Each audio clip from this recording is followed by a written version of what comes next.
Has been, have been எங்கேருந்து வரும்னு ரொம்ப சிம்பிளா பார்த்து முடிச்சிடலாம். ஓகேவா? ஃபர்ஸ்ட் பாருங்க, ஐ, யூ, வி, தே இது 4மே வந்து ப்ளூரல் கண்டிஷன் இருக்கு. ப்ளூரல் கண்டிஷன்ல எங்கெங்க சென்டென்ஸ் ஃபார்ம் ஆகுதோ அந்த இடத்துல எல்லாமே வந்து நம்ம ஹேவ் பீன் தான் யூஸ் பண்ணணும். இது ஒரு ஃபர்ஸ்ட் கண்டிஷன். ஓகேவா? செகண்ட் பாருங்க, ஹி, ஷி, இட் இது எல்லாமே வந்து சிங்குலர் கண்டிஷன், அதாவது சிங்குலர் ஃபார்ம்ல இருக்கு. இந்த சென்டென்ஸ் எங்கெங்க வருதோ அந்த இடத்துல நம்ம ஹாஸ் பீன்லாம் பயன்படுத்தணும். அதாவது பன்மையில வரக்கூடிய எல்லா இடத்துலயும் ஹாவ் பீனும், சிங்குலர் அதாவது உரிமையில வரக்கூடிய எல்லா இடத்துலயும் ஹாஸ் பீன் தான் பயன்படுத்தணும். இதுதான் ரெண்டுத்துக்கான டிஃபரன்ஸ். ஓகேவா?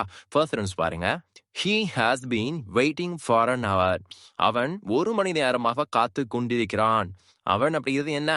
ஒருமையில இருக்கு. ஸோ அதனால என்ன இப்ப என்ன பயன்படுத்தணும்? ஹேவ் பீன் தான் பயன்படுத்தணும். ஓகேவா? செகண்ட் சென்டென்ஸ் பாருங்க, I have been learning Tamil for 2 years. Okay, I அப்படிங்கிறது என்ன? நான் அப்படிங்கிற பன்மையிலையும் வரும். அது போக இன்னொரு கண்டிஷன் இருக்கு. என்ன கண்டிஷன் அப்படின்னா, நான் 2 வருடங்களாக தமிழ் கற்றுக் கொண்டிருக்கிறேன்.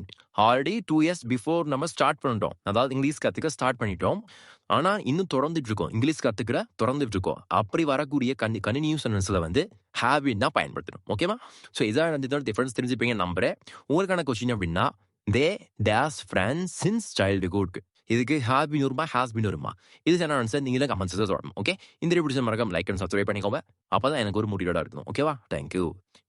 முடியாதது ஒன்றுமே இல்லையே, படியாக்கலாம் தனிகளின்